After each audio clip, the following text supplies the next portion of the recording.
Today I'm going to show you how to make a superfood that'll last a lifetime without refrigeration.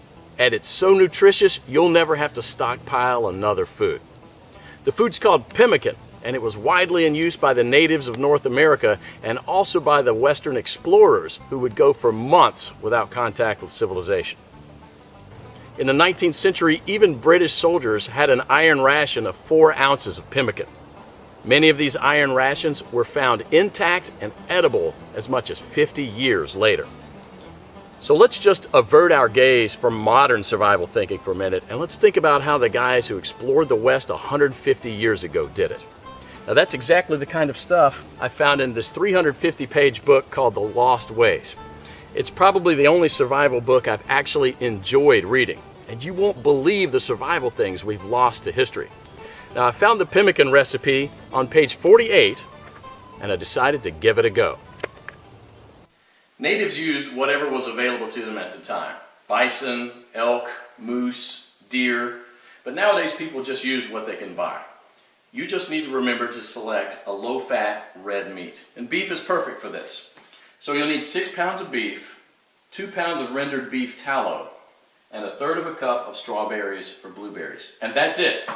Don't include nuts, seeds, vegetable oils, grains, beans, or dairy products of any kind. Now the first step is to dry the meat and blueberries. First you need to slice the meat very thin. You can use a very sharp knife like this one, or you can keep the beef in the freezer a few hours before slicing it.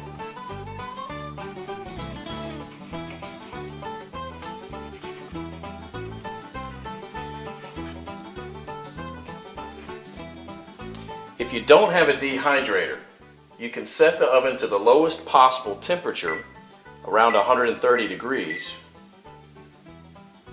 and put the strips of meat directly on the rack. So now place a tin foil on the right side of the rack and spread the blueberries out to dry with the meat.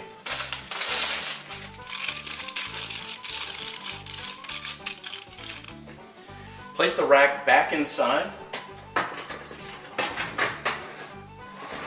and crack the oven door to prevent moisture buildup.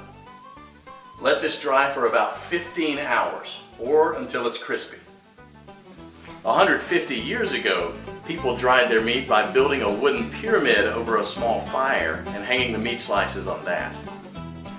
After 15 hours, this is what you should get. Toss it in the food processor until it becomes a powder. Do the same with the blueberries. In the old days, they grind it with a rock to crush it into a powder. Generally, well-dried meat will weigh just slightly less than 1/3 of its raw weight. Therefore, 6 pounds of raw lean meat will yield about 2 pounds of thoroughly dehydrated meat. For our next step, we need to cut the fat into small pieces about a 1/2 inch square.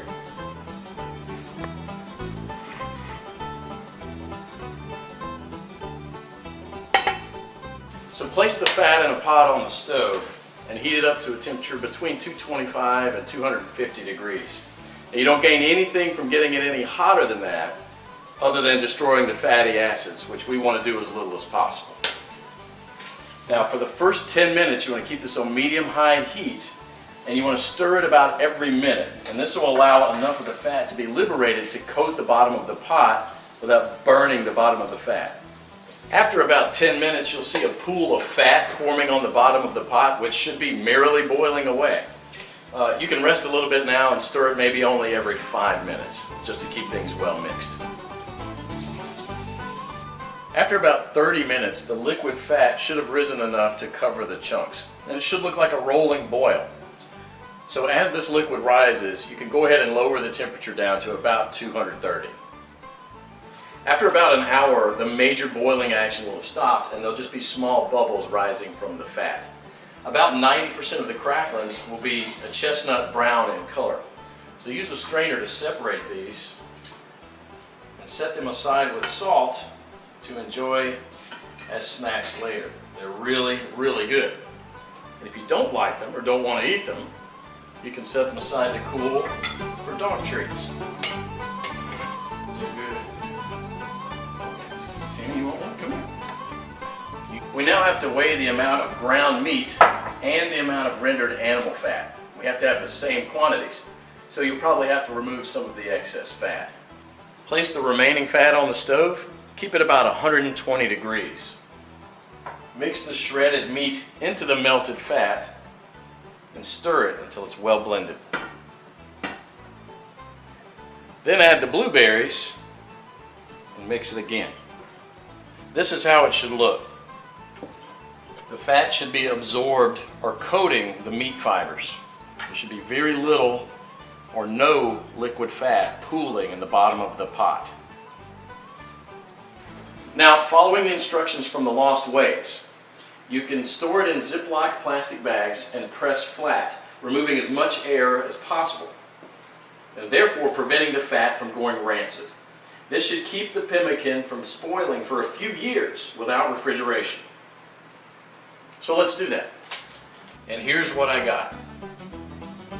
Pemmican is the ultimate survival food, no matter if you want to bug out or bug in. 10 pounds of pemmican would supply food for 2 full weeks of camping activities at 3/4 of a pound per day, providing 2,200 calories. In survival mode, the same 10 pounds of pemmican would supply energy for almost a full month.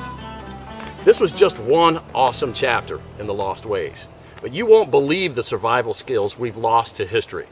And that's what this book is all about, saving our forefathers' skills.